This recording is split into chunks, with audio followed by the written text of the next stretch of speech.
Joining us on this fabulous evening.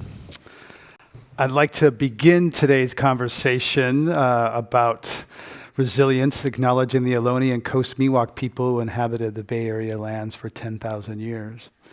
From the Commonwealth Club of California, this is Climate One, leading the conversation about energy economy and the environment. I'm Greg Dalton. In 2007, I went to the Arctic on a global warming expedition with scientists and journalists aboard an icebreaker.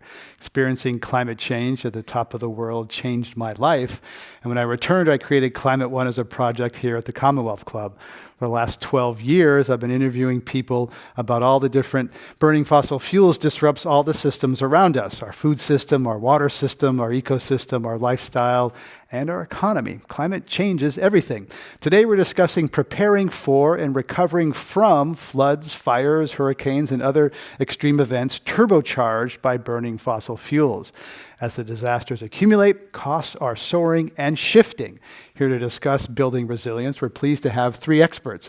Alice Hill is a senior fellow for climate change policy at the Council on Foreign Relations, co-author of the new book, Building a Resilient Tomorrow, How to Prepare for the Coming Climate Disruption. During the Obama administration, she worked on the National Security Council as a special assistant to the president on resilience policy. Janet Ruiz is communications director at the Insurance Information Institute, an industry association. And joining us from Washington, D.C. is Sherri Goodman, senior strategist at the Center for Climate Security, former deputy undersecretary of defense. Please welcome them all to Climate One. A warm welcome. Thank you. Welcome, Sherri. Alice Hill, let's begin with you. You were working in the Department of Homeland Security and got a job that no one wanted. What was that job? Well, it was the job of looking at whether the Department of Homeland Security, this huge, sprawling security agency, essentially one of the largest law enforcement agencies there is, whether that conglomeration, born out of the events of 9/11, an anti-terrorism mission, needed to care about climate change in 2009. And the reason for that is because President Obama had signed an executive order requiring all agencies to plan for climate change, sustainability, as well as adaptation. I was the new kid. I just joined the department, and at that time, and there's still probably a little bit of truth to this right now, climate change was not viewed, working on climate change was not viewed as a career enhancer. It was something, so I recall that the other leaders within the department sort of leaned back and they weren't volunteering, so somebody said, "Oh, she's new, give it to her." And that's how I embarked on climate change. And just as you, I had that moment where I realized it affects everything and that there really is no more important issue that I could spend my time on. And so what was the process of sort of persuasion, conversion, awakening that you saw, in that time going to people where they kind of, tell us about sort of seeing the light bulb go on, or did it never go on for some people? Well, at the department, which has Coast Guard, FEMA, TSA, of course, all the immigration agencies there, so it's looking at a whole host of missions. The question that we asked, we assembled a task force. We copied work from the Department of Navy. They had done a task force on climate change. And looking back on it, probably wasn't a very savvy way to phrase it, but our task force did just say, we need to answer the basic question, does this department need to care right now, given this whole host of other missions that we're responsible for? And so we pulled in scientists from across the federal government. At that time, there were still many scientists within the federal government, as well as national security experts, including Sherri. She helped us with our understanding of the risks. We worked together, cross-agency, all these different components, and collectively, we each had an aha moment where we said, this affects everything. We need to care deeply, we need to plan for it, we need to consider it, account for it, and get ready. Sherri Goodman, you perhaps even further were involved in connecting environment and national security, things that were considered in different realms. So tell us about that kind of reframing. I believe it was 20 years ago or more, where there was kind of this connection between environment actually as a national security issue. Well, thank you and welcome. It's a pleasure to join you all remotely. I wish I were there in person. Back in 1993, I became the first Deputy Undersecretary of Defense for Environmental Security. And I actually spent a lot of time in California in that era because we were closing a lot of military bases. And so we had to clean them up responsibly. And that was a big commitment of President Clinton at the time, was to fast track the cleanup at the many military bases, particularly in the Bay Area, from former Naval Air Station Alameda to the Presidio, Treasure Island, and many others now that are now important lifelines for economic and social and community activity in the area. In that era, at the end of the Cold War, we were trying to understand the connections between global environmental change and national security. Everything from helping the former Soviet Union and Russia denuclearize in a responsible way to understanding how changes in the ozone hole through the Montreal Protocol and changes we had to make would affect military institutions, which actually became engines of finding the new technologies that have allowed us to find substitutes for ozone depleting chemicals. So those were some of the issues, as well as global conservation issues.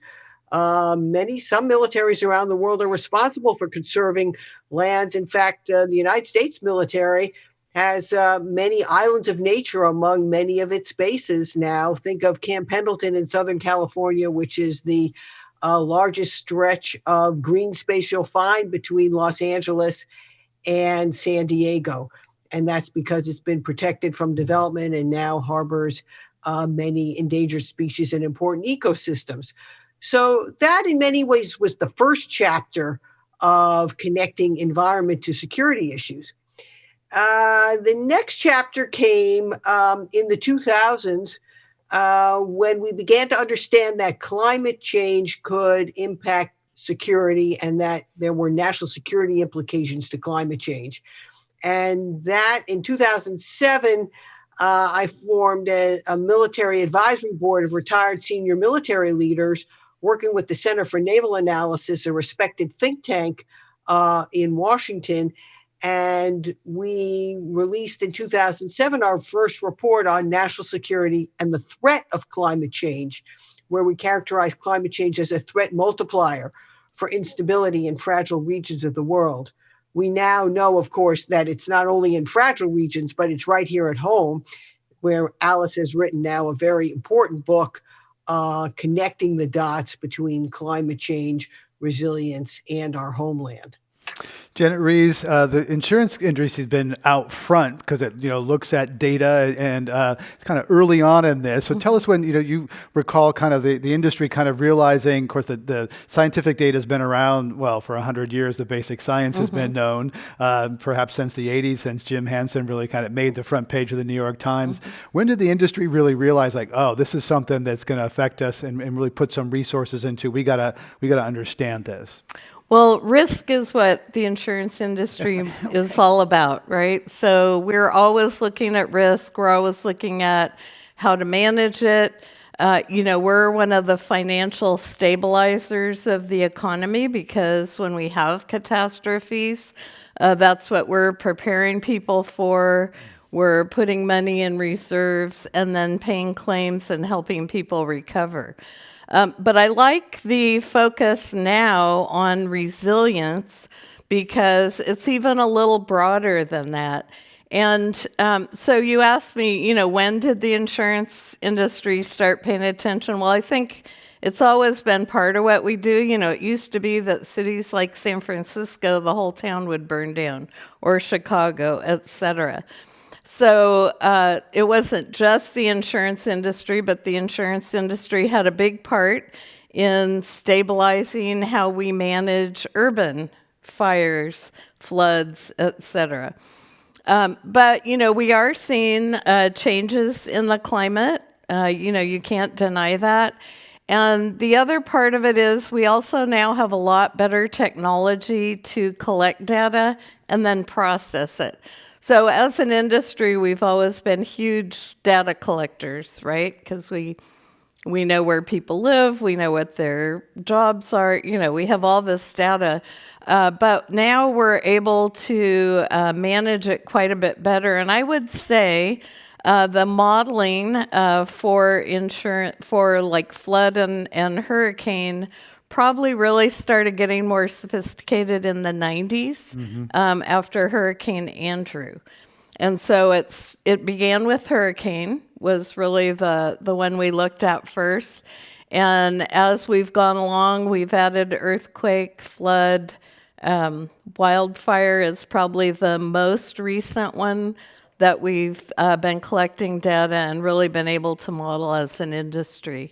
And wildfires have really been the breakthrough climate story of the last couple of years. I remember interviewed Arnold Schwarzenegger 5 times when he was governor, and he talked about a year-round fire season, but they were always far away from urban areas. And Alice Hill really, the state has been rocked by the couple of years of tragic, devastating wildfires.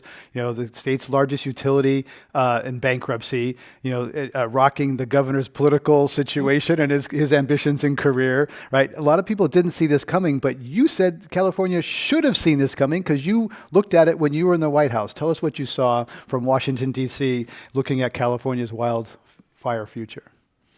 When I was in the White House, I had spent 24 years in Los Angeles. I knew that wildfire was a risk, just basically actually from my own home. I'll tell you a little story that when California started mapping its wildfire risk, my husband, this was maybe 2008 or 7, we got a notice from our small town saying, we will not defend your home if there's a wildfire. You are an extreme hazard area. News to me. I, of course, thought, well, I hope they didn't tell us our insurance company that. So I knew that wildfire was a growing risk. And then as I became more educated about what was occurring and the drought risk, the hotter temperatures, and that we were seeing fires, as we saw in Colorado Springs, that just were igniting entire subdivisions where they were burned within 5 hours. You talk to the researchers, they say, we don't really know fully why that thing burned so quickly.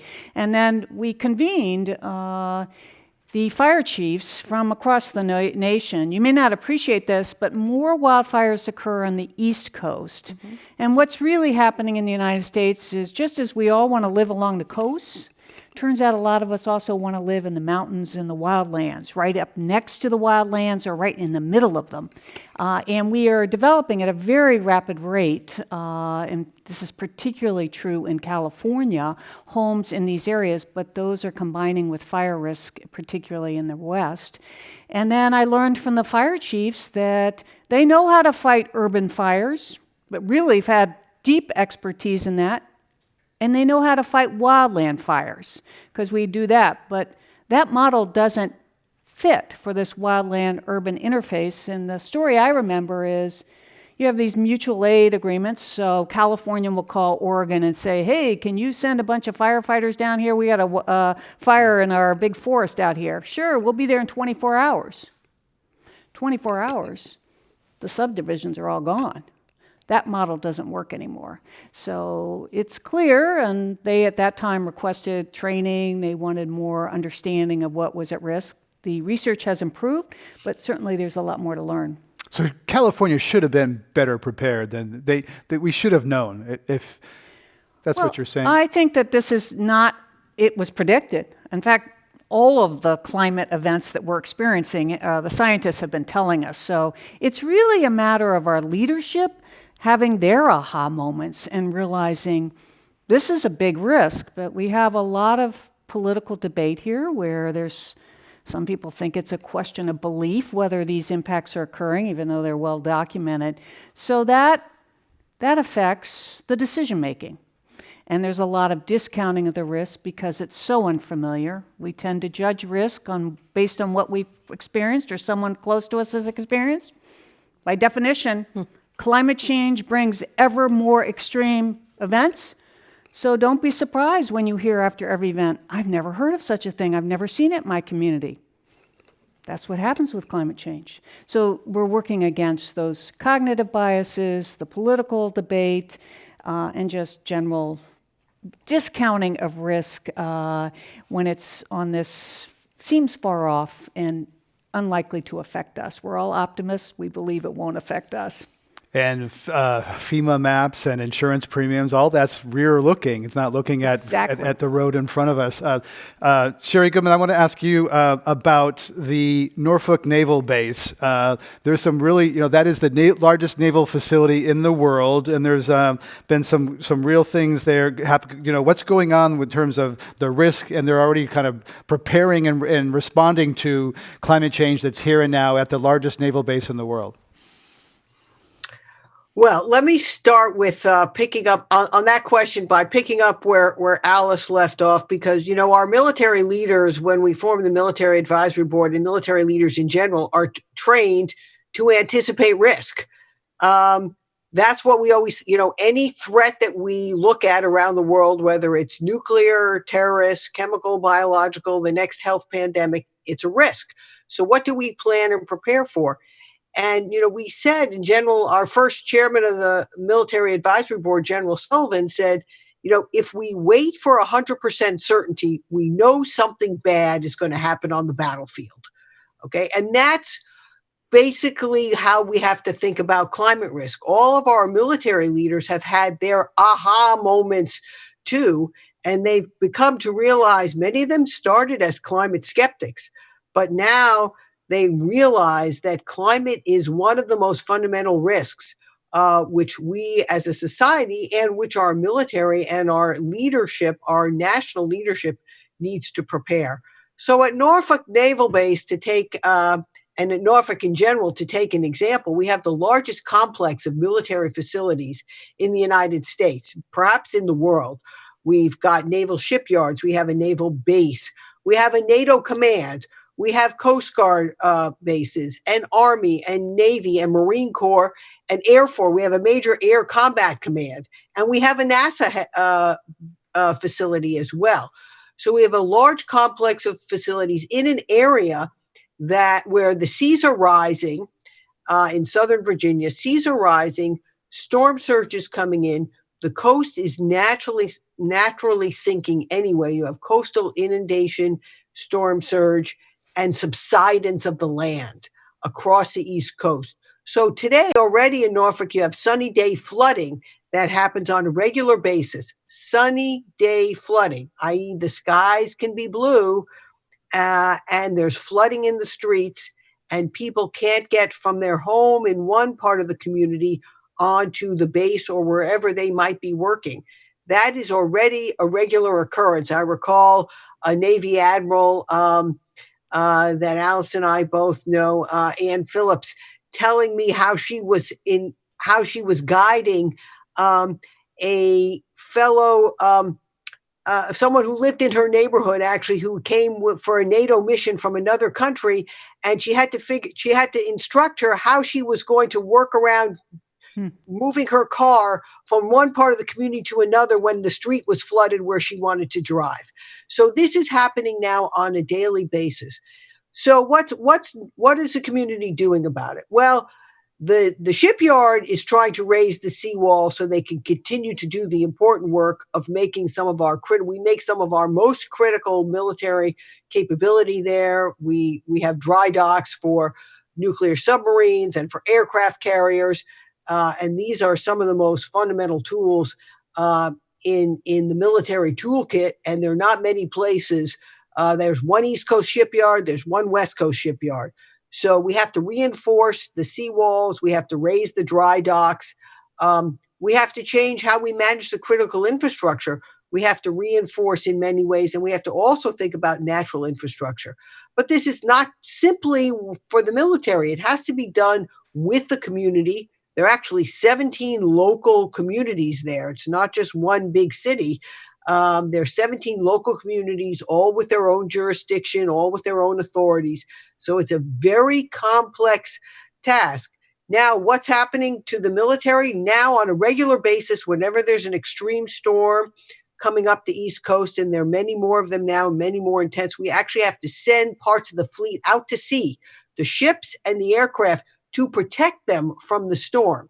So we're actually sending in many ways, our own capability out to sea to protect them from the local threats, the homeland threats. It's a very complex and unusual challenge, but it shows you the nature of what we're dealing with here as we try to reinforce and make more resilient our military capabilities at the military ground zero for climate change. Reminds me of a segment I saw in 60 Minutes once, which portrayed indigenous people in Malaysia or Indonesia, where there's a huge tsunami there some years ago. And before the tsunami hit, these people went out into the sea, and they didn't have advanced radar. They just kind of knew it was coming, and they went out to sea to protect themselves.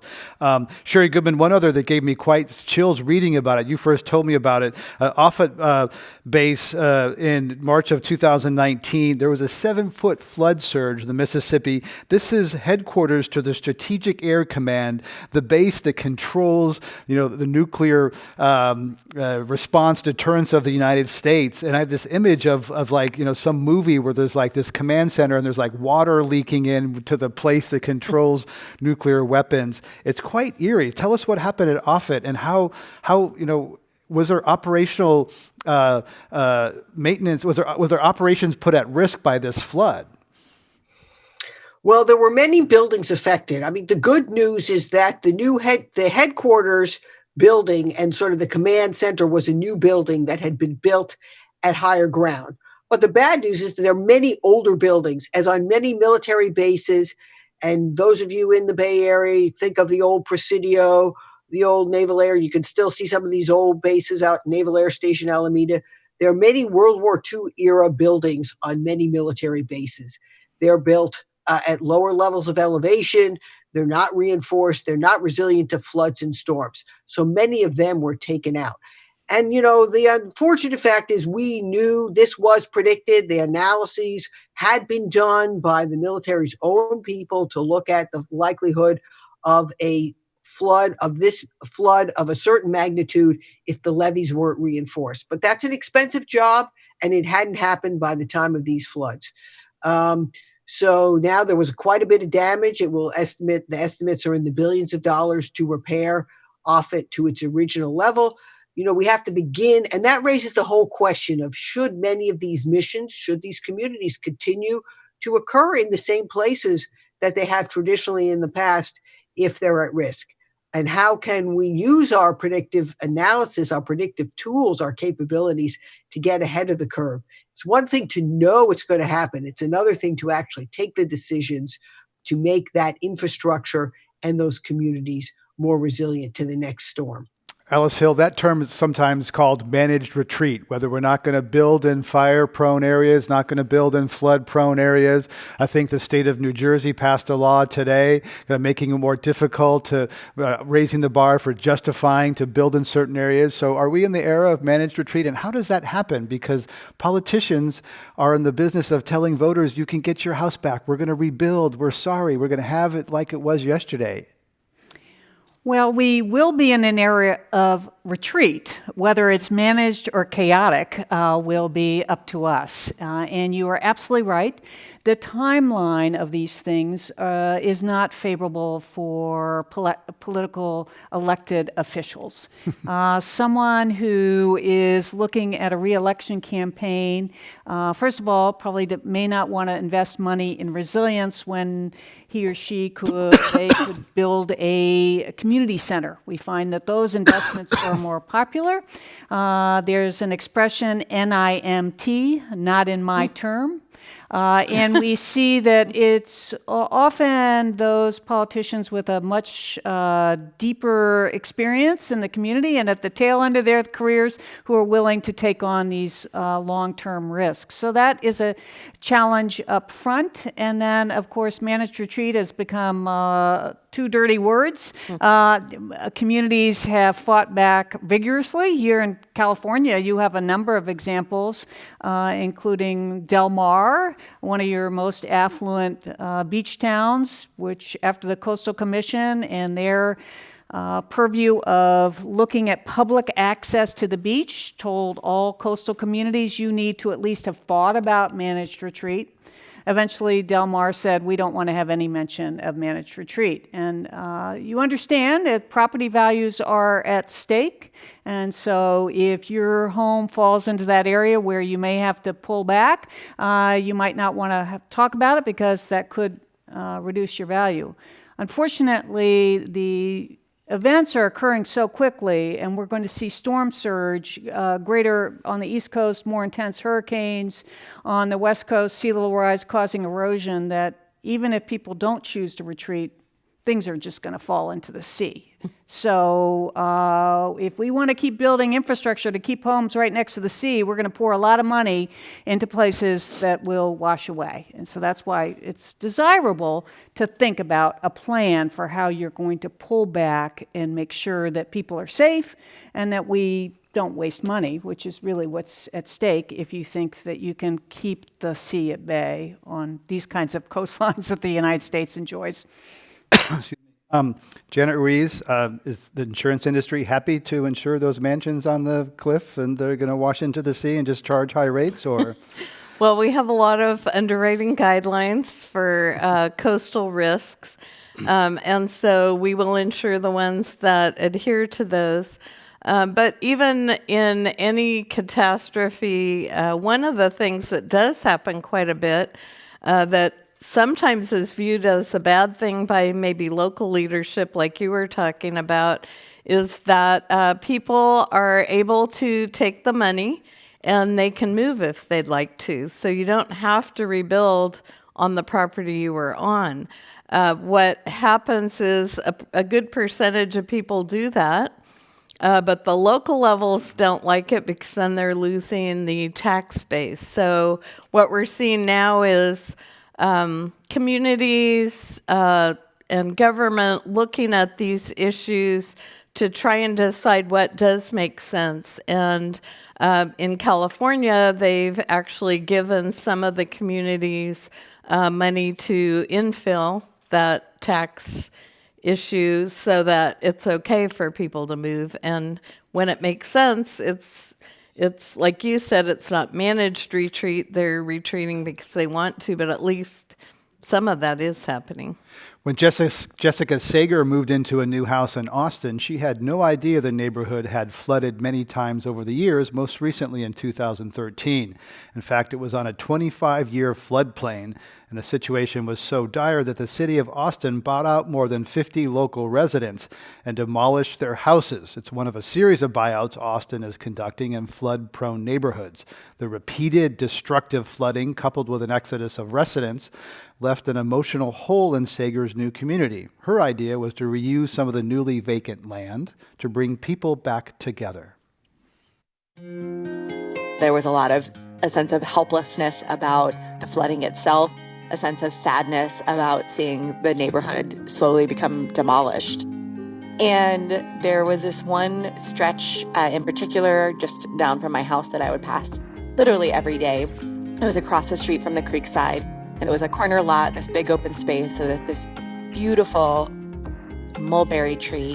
And I, every day, would drive by that and just thought, that is just a beautiful lot, a beautiful space, and I think it really needs a garden. There were a lot of people who had been interested in the idea before, but nothing had ever moved it forward. Most community gardens are on donated land, not watershed land. And there was a lot of concern on turning it into a garden. Too. It was a lot of red tape, and I am not exaggerating when I say that the process of it brought me to tears at different times. But I stayed in communication, and I just kept talking to people about it, and we put in a 28-plot garden with a big community herb wheel. Gardening together has us a lot more in tune with how warm it is, how cold it is, what are the weather patterns, are these quote-unquote normal, are they conducive to a healthy environment? The garden has helped build the community too, in a way that it's not just people living in houses nearby, but it's people who then now talk to each other and gather and look out for each other and care. I got really moving feedback from neighbors about how meaningful it was to bring people together again and bring people together again on this land that had been part of the neighborhood and then sort of ripped out from them.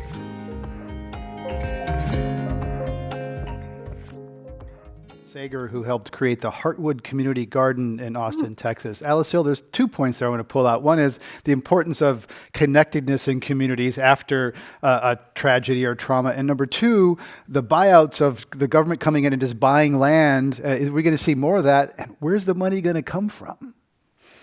Well, you're absolutely right on the first issue of social connectedness. That is one of the things that we know most makes communities resilient is social connectivity.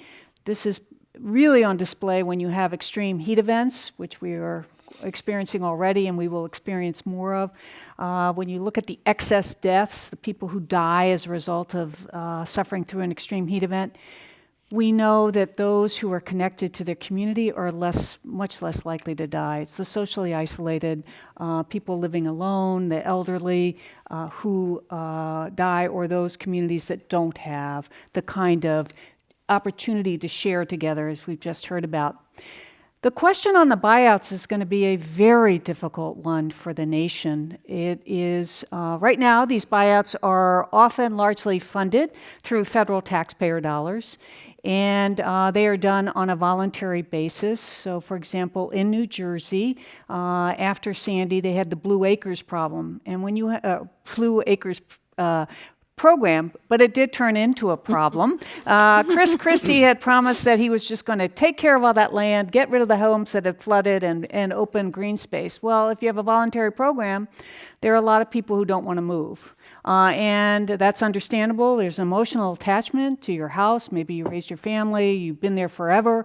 You hear people are I'm going to go out feet first, and so they don't want to sell. So sometimes you can't get even that little open space. You just have a patchwork, and then the town still has to maintain the infrastructure. So that, if not everybody moves, that's a problem. And then we have simply the demand is too great. You know, before Houston had 4 feet of rain dumped on it, they had a buyout program, but the waiting list, this is before Harvey hit, was 3,000 homes. And it takes about 5 years, or at least that's what the studies, to get to a buyout of a home. And by that time, the home could be further damaged.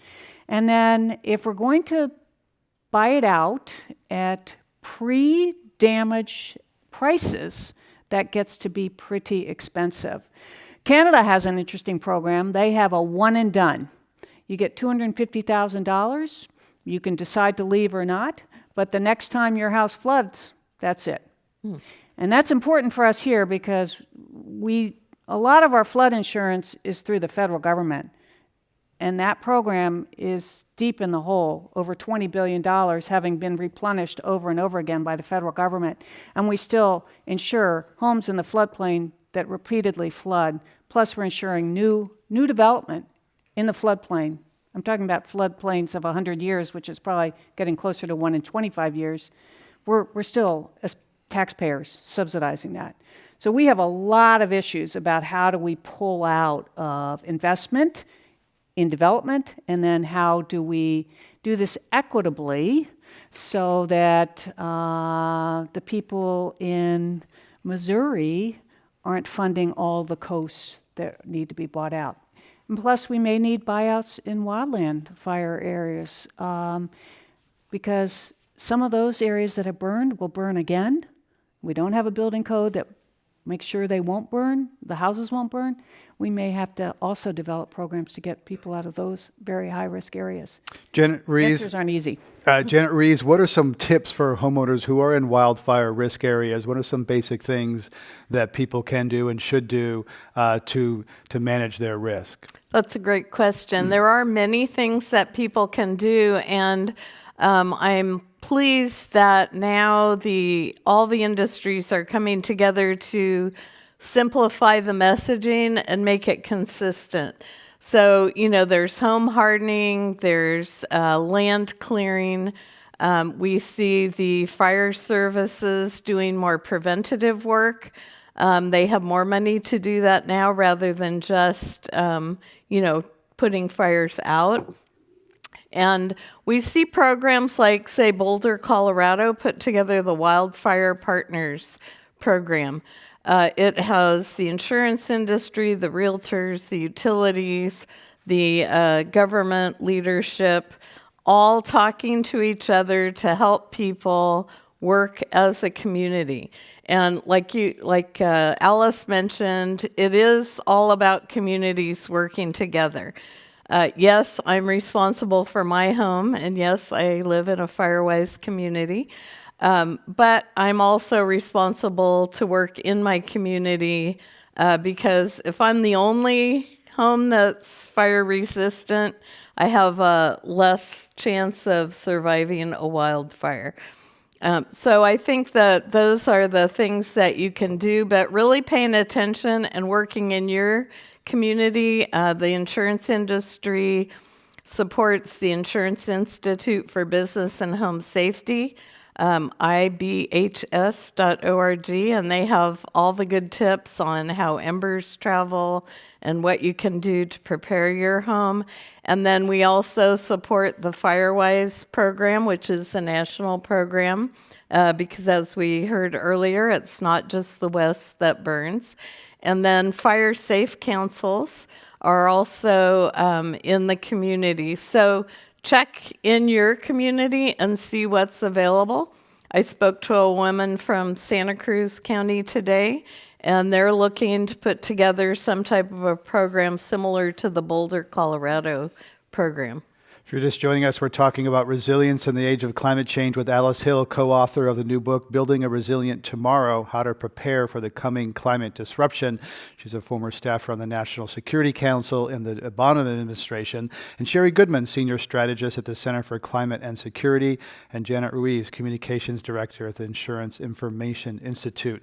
I'm Greg Dalton. Sherri Goodman, how much of the work, what's happening now in the military and the Trump administration where I think the word climate is unofficially banned?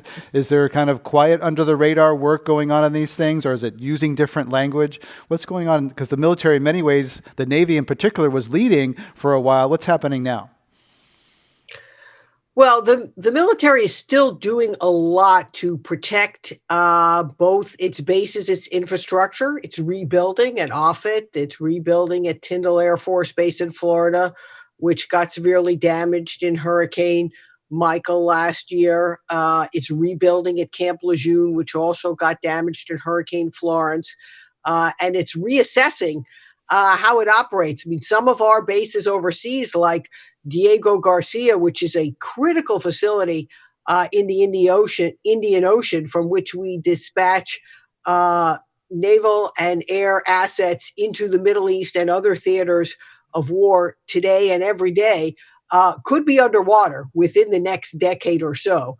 And we've learned the hard way that in parts of the Pacific Islands where we placed at the Kwajalein Atoll in the Marshall Islands, where we placed the space radar to track incoming missiles, now that facility could also be underwater, $1 billion facility within the next decade, or could lose its ability to support the humans that need to be there because its water supply will suffer from saltwater intrusion.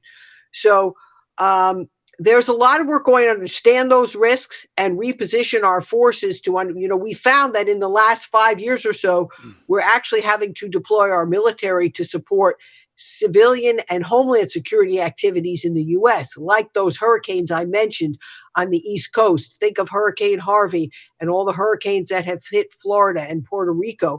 They have taken military as backup to our first responders to the point that we had to slow the flow of our forces overseas. We didn't used to think about the military. We used to think our military was primarily for the away game, but now they are backup for these first responder missions, whether it's wildfires, floods, or extreme events. I want to share with you, Greg and others, I think there are some models from the defense sector that can be useful as we think about how to build resilient societies in the future. And I go back to the era I started in 25 years ago that also affected California very much, which was the closing of military bases. We had a lot of excess military bases in that era. We still have them. It took some far-sighted leadership in the U.S. Congress and others to create a law that got beyond some of the local politics it takes to shut a military base or to change how we manage at the local level. And it was that far-sighted base closure law that enabled us to close some of that excess military infrastructure, which is now to the benefit of all the communities, including California and elsewhere. And we're going to need that far-sighted leadership at the national and the local level again. And then one other, I think, important example, in Denver, Colorado, we used to manufacture chemical munitions, and we had an explosive ordnance training center that today, it was the former Rocky Mountain Arsenal. It today is the largest urban wildlife refuge in the country. It's the Rocky Mountain Wildlife Refuge. We converted a former chemical weapons facility into an urban wildlife refuge. And the story that we heard about the Austin repurposing of the homes to an urban garden struck me as very similar. We have done this at various times in our American history. We can do this again. We have to be creative from the federal to the local level to think about how we repurpose our lands into other uses.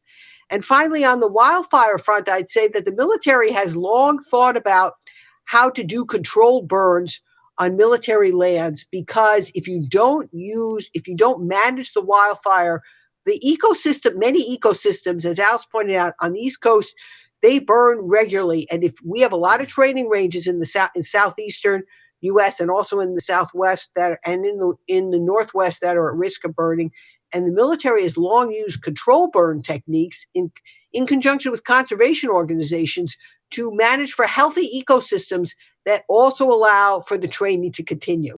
So we're going to need to step up our game on that, particularly at that urban wildland interface, and be able to take away some of that, the fuel of the fires, the lands that build up there in this excess heat era. Thank you. Interesting ideas there. Alice Hill, you write about hardening the healthcare system, adding air conditioning, early warning, that sort of thing. So tell us a little more about how the healthcare system should be hardened as part of building resilience in the era of climate change. Well, when Sandy hit in 2012, we learned that if your electric grid fails, your healthcare system fails. And unless we plan for that, we will have cascading events occur. And in Sandy, Manhattan had not planned for about a foot of sea level rise that had been suffered or experienced since the turn of the century, since 1900. And so they planned for a maximum storm surge of 12 feet. When Sandy hit at a full moon, high tide, it came in at 14 feet. It blew out the electric substation, and Manhattan, the city that never sleeps, plunges into darkness. I remember vividly hospitals being evacuated, like Exactly. ambulances lined up and people being taken out of hospitals. It was quite chilling. So it turns out we'd put our generators in the basement. And if we hadn't put the generators in the basement, we'd put the fuel in the basement, so they had to hand carry fuel. We'd put our ICU units at the top of the building, so when we had no power, we're taking people down with handheld flashlights. So we evacuated about 6,500 people in Manhattan during the loss of power for 8 million people on the East Coast. But we also learned, and this was an aha moment, I think, collectively for the federal government, that much of our health care is now decentralized. So you have people getting care in a small shopping center. Maybe it's dialysis. Maybe it's something else. And those places were shut because everything's flooded. Nobody can get around. There's no fuel. And then you saw with the preemptive power outages here, as well as in Florida during some of our hurricane events there, no backup generator systems for heat for people in nursing care. We need to make sure that we are paying attention to how we can deliver health care, a very, very basic need and consideration. If we can't deliver health care, we're really failing at the very critical time when people need us most. And they're great stories. The Texas Medical Center suffered a terrible event with Tropical Allison. They have a 2 square mile facility, some 50 hospitals within that area. They couldn't operate. And then they invested deeply in flood protection, hardened themselves. When Harvey hit with 4 feet of rain, only one of their buildings shut down. They had personnel that kayaked in to be able to treat people, and they were able to continue to operate. That's the kind of thing we need across the United States and honestly across the world, because if we can't deliver health care, you really see a disintegration of the community sense and social norms.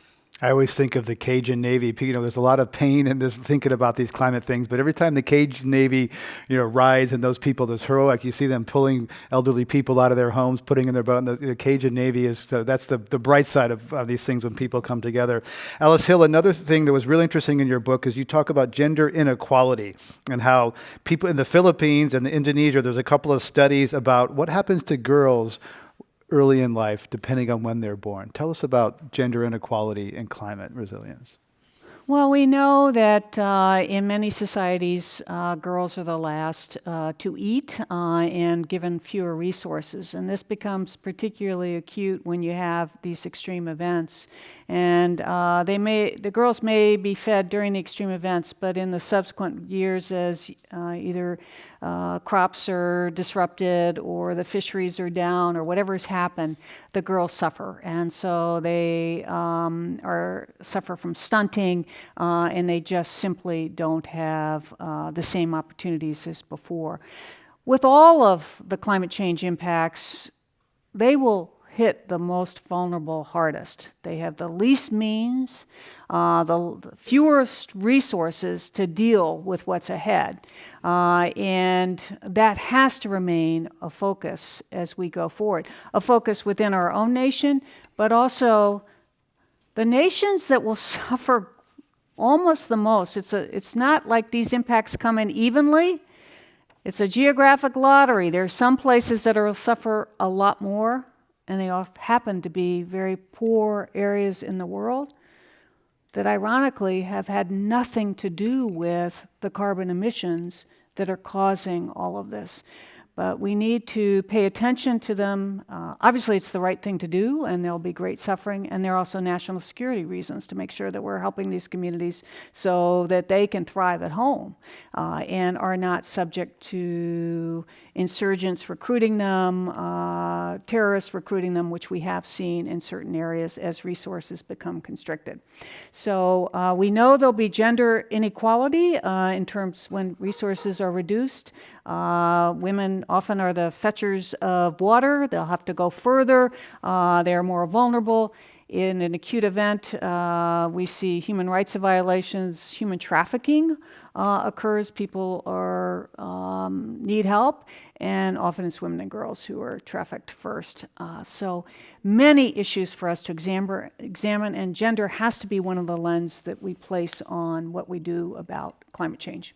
And I'll put on that also that educating girls, empowering women is one of the best levers for addressing climate change. So that's the positive side of the gender issue is keeping girls in school. Yes. and family planning, that sort of thing is one of the best positive levers as well. We're going to go to our lightning round and ask each of our guests to respond to a noun that I mentioned and just the first thing that comes to your mind, starting with Alice Hill. What's the first thing that comes to mind when I say Kivalina, Alaska?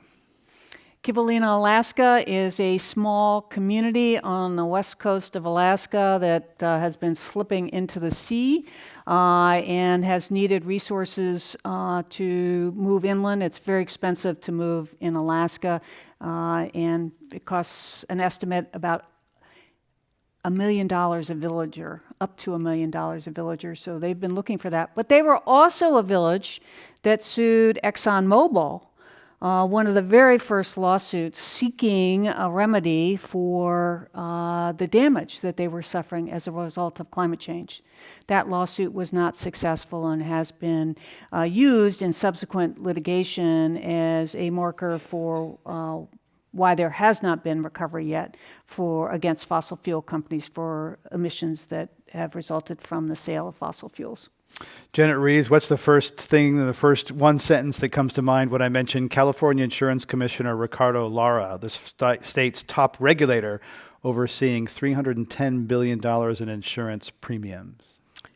I think about our work with the commissioner, and we have been working with he and his whole staff to make sure that insurance in California is stabilized. We are committed to staying in California. California is the largest insurance market in the U.S. and one of the largest insurance markets in the world. So we talk with him. We ask for the things that need to be changed. We need to be able to charge the correct rates.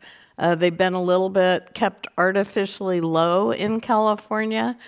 So this is something we've been talking with them quite a bit about. We want to be able to use the modeling for future, predictive modeling rather than only looking at the past. And we need to work with our reinsurance and be able to recognize that as one of our costs. So those are a few things that we're talking with the commissioner about. Should also mention the commissioner pledged not to take industry money during his 2018 campaign. He broke the pledge and then said he would give the money back, and it's been recently revealed that he's taken tens of thousands of dollars for his next campaign from the industry. Mentioned that about Ricardo Lara as well. Sherri Goodman, what's the first thing that comes to mind when I say Matt Gaetz, the Trump supporter and congressman who represents the area around Tyndall Air Force Base that you mentioned? Well, he was known as a climate denier. I think that he, as well as the rest of the Florida delegation, want very much to rebuild Tyndall Air Force Base. And so you could say he reversed course, at least to the extent that he really wants, he wants to keep the base there. So now he is a champion of the kind of work that Alice is doing to talk about how to make infrastructure resilient, although I don't know that he's come around on the climate denial. He did. I did interview Representative Gaetz in a podcast you can find where I talked to Ed Markey separately and Matt Gaetz, and he will talk because of that reason, because he still has people living in tents after Hurricane Michael in his district. So that has a way of changing a congressman's way of thinking. This next section is true or false. Alice Hill, true or false, a Texas judge threatened to toss prison officials in the slammer for violating rules on air conditioning in Texas prison cells. I don't know if that's true or false. I know that he found it was unconstitutional. I'm not sure if he actually He made a comment that maybe if the prison officials had to live there, yes, stayed in those cells, they would obey his order to change, to provide air conditioning in prison where it wasn't there. Sherri Goodman, true or false? The U.S. is importing less oil from the Middle East. That's true. As a result, true or false? Do you think the U.S. military will spend less on protecting oil shipping routes in the future? Estimated at $81 billion a year last year. Well, arguably we could be spending more if the Northern Sea route and other Arctic routes open up in future years. Russian President Putin has already set ambitious goals for transit along the Northern Sea route. We're not going to protect the oil there, but we will likely conduct freedom of navigation operations to ensure that it's an international route. And we certainly want to ensure freedom of navigation and freedom of the seas, whether that's all about oil. It's never been all about oil, but it's often been some considerably about the transit and the shipping of energy. As we begin to see energy take different routes and different forms, there are going to be new sea lines of communication that we will actually need to protect. Renewables, for example, take a lot of lithium.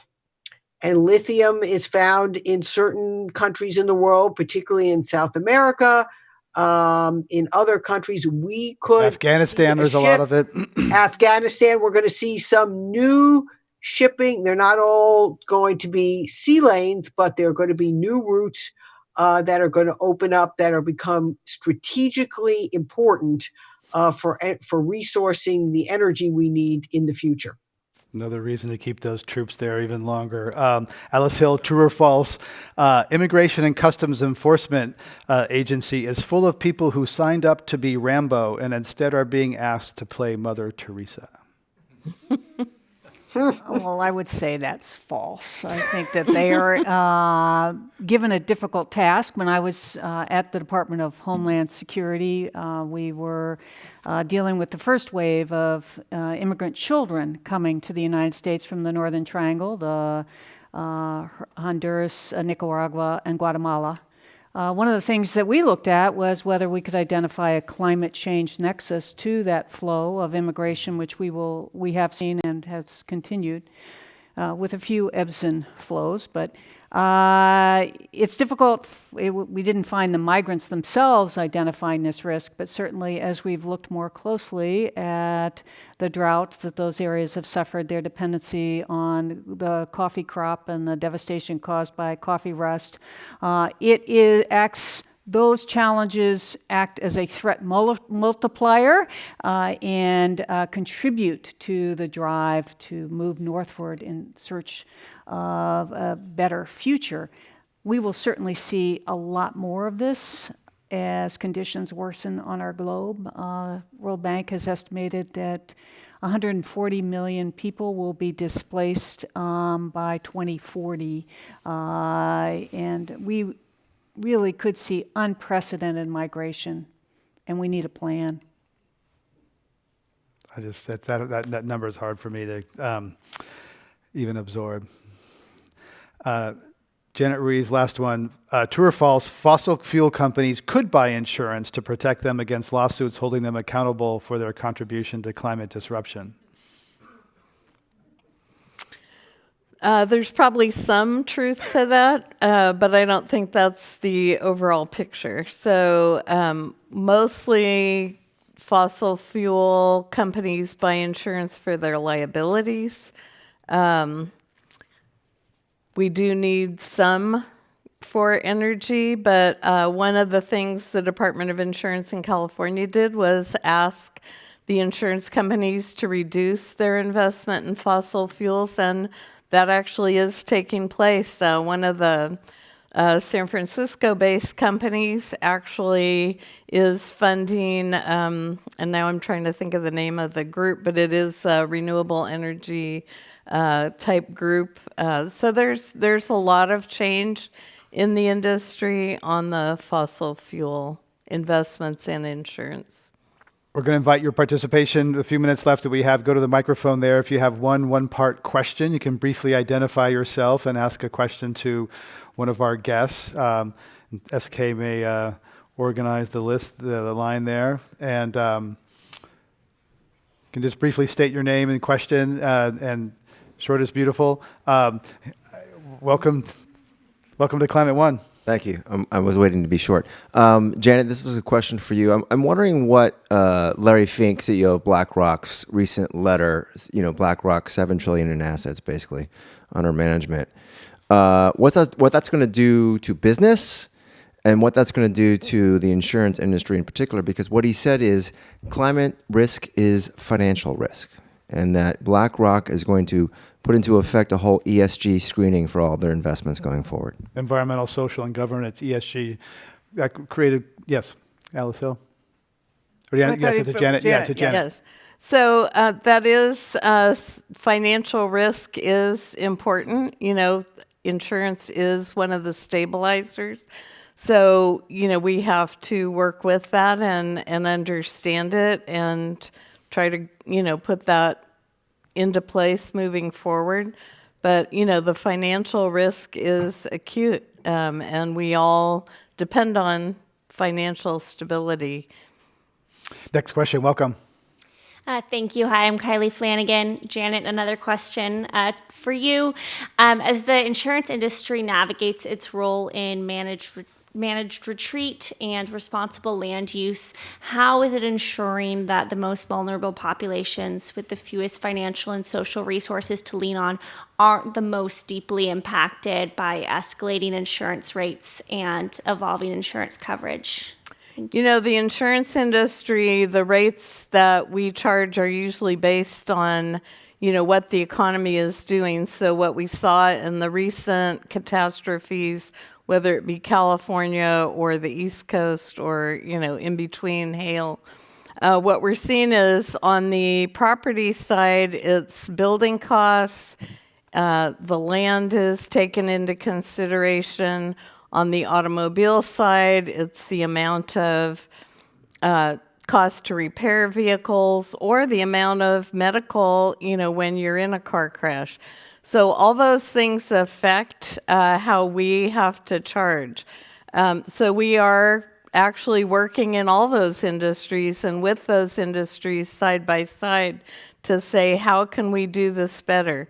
You know, can we do grant programs, say, for wildfire victims who want to rebuild, but rebuild, you know, stronger, better, more resilient? We've, you know, instituted the fortified home with IBHS for hurricanes where, you know, they have a roof that you can attach that won't blow away. So the vulnerable populations are in the mix of these communities, and that is one of the reasons why we support community resilience rather than just the individuals. And so we're putting a lot of research into that and a lot of support. San Francisco has an awesome program called Neighbor Fest, where they go into the communities, and a lot of them are the more vulnerable populations. And they have a festival that the neighborhood puts on, and they get the people to learn about resilience. They learn who's next door, which elderly people or young people are going to need help.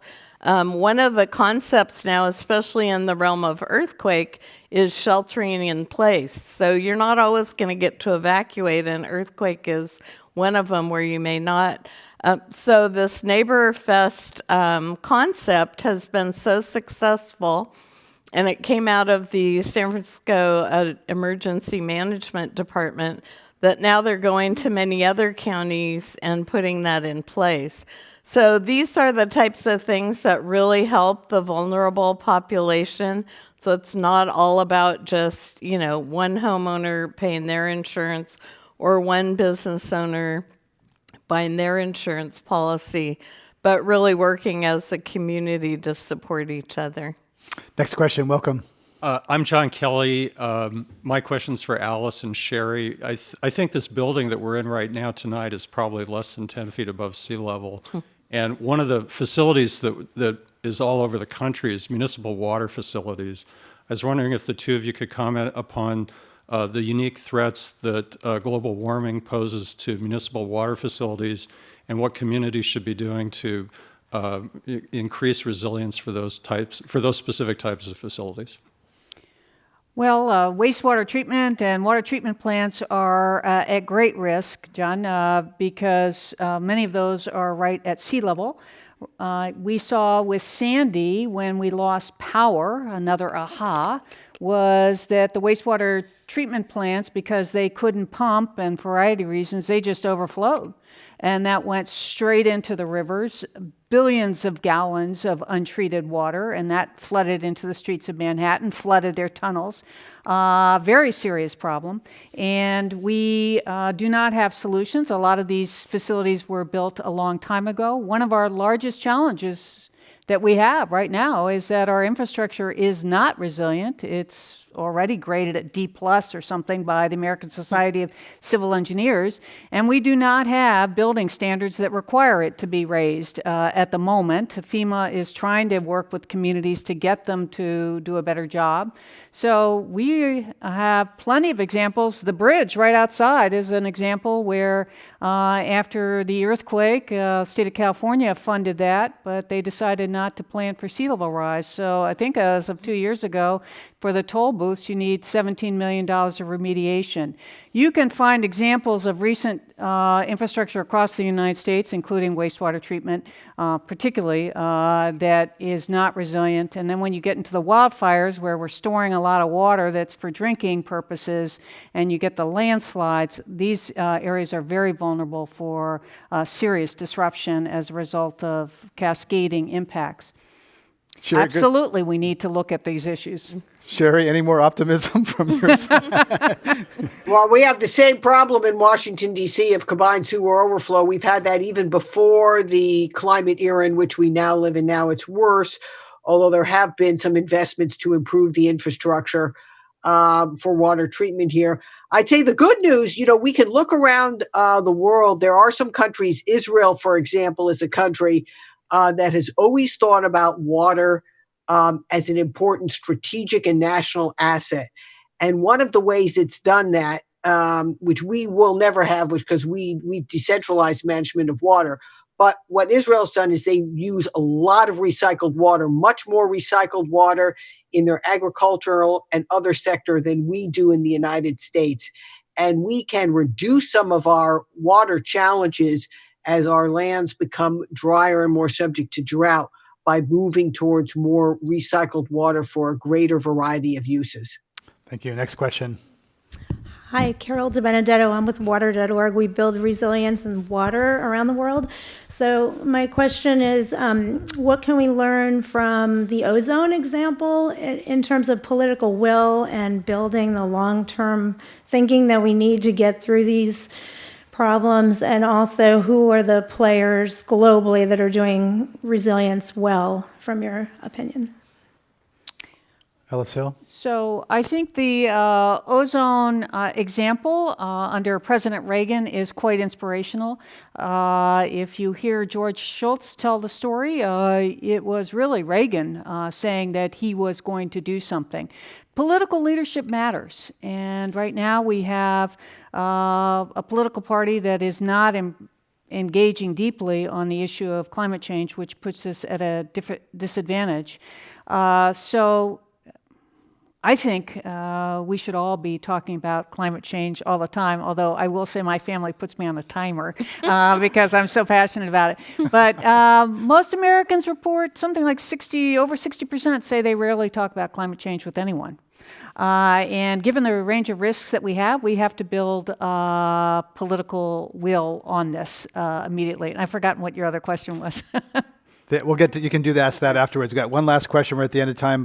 One last one. Thank you. My name is John Earthy. My question has to do with, you've given some fine examples, and I'm personally aware of fine examples of communities that prepare for extant disasters.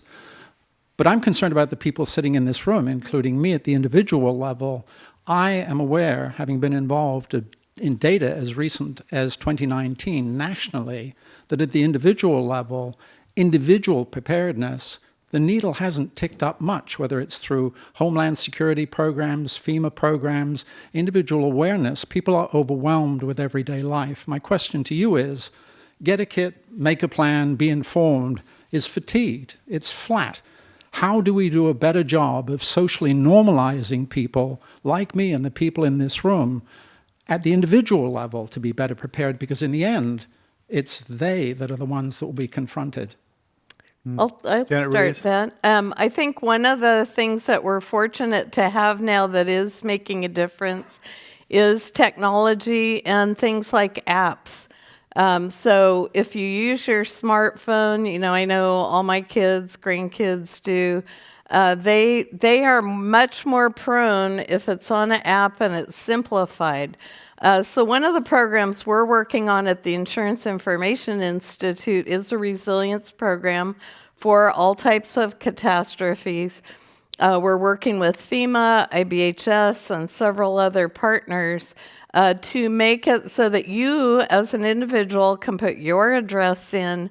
You can look at the risks so you wouldn't get the surprise like Alice did when she moved into the Hollywood Hills and find out, oh my gosh, I just moved into a wildfire, flood, hurricane, you name it, area.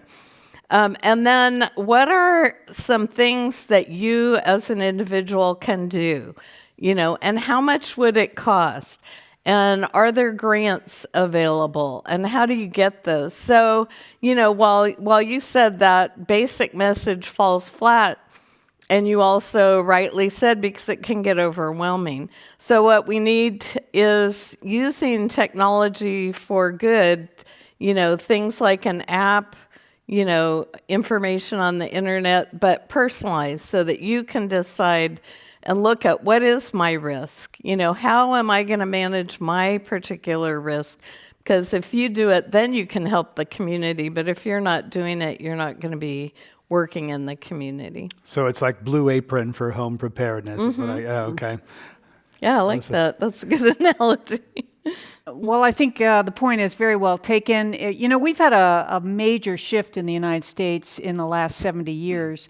Before World War II, basically the federal government did not help out with disasters. They left that up to the Red Cross and other non-governmental organizations.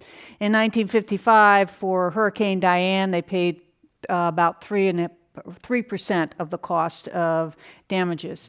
Over time, that's grown, and now, we're at 100% or more recovery paid by the federal government, which has sent a message that everyone assumes the federal government's going to be there to save them. Having worked with FEMA for many years, they're very upfront. You probably won't get help for three days, so you should have your supplies. It could be a lot longer if you look at the challenges we've had recently. I agree there's fatigue, and I think this is an area that's very ripe for disruption, frankly, because as the extreme events occur with greater frequency, there's going to be much more demand for easy ways without the barriers of having to assemble a kit from all over the place and go to 6 websites and figure out what works. Somebody's going to move into this.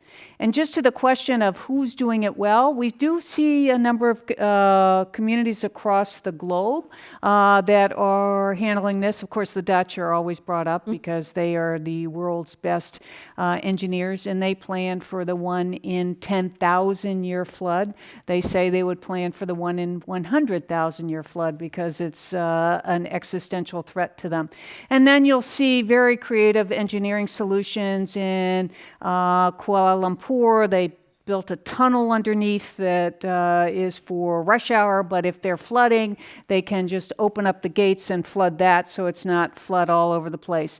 Similarly, Singapore, with a huge flood risk, has created a barrier that's become a tourist attraction, and that is also protecting them. And then you see the Chinese, and this will be a thought for all of you. Autocratic societies may be less challenged with coming up with solutions. We all have this runoff problem, this flooding problem, and China said, okay, we're going to create sponge cities. We're going to tell 30 cities you have to reduce your runoff by 70%, and we're not going to give you any extra money to do it. Just go out and figure out how to get it done. That doesn't fly in the United States, and right now we leave it up to each city to figure out what the heck to do, and there's really no funding right now to help those communities in a systematic way learn from each other, like is what is happening in China. We are out of time. Afterwards, I'd like to invite you to a reception in the lounge. Alice will be out there signing books. I highly encourage you to do that. And I'd like to invite our participants. Alice said that 60% of people don't talk about climate change very much. We have placards out there. Encourage you to take a photo. Let's talk about climate. We're all about starting the conversation, continuing the conversation. If your family puts a clock on you, try to turn the clock, turn the dial a little more so you can talk about it a little more. I get to sit up here and enjoy interviewing these fabulous luminaries. I'd like to thank the Climate One crew that really makes it happen. Let's give them a round of applause for.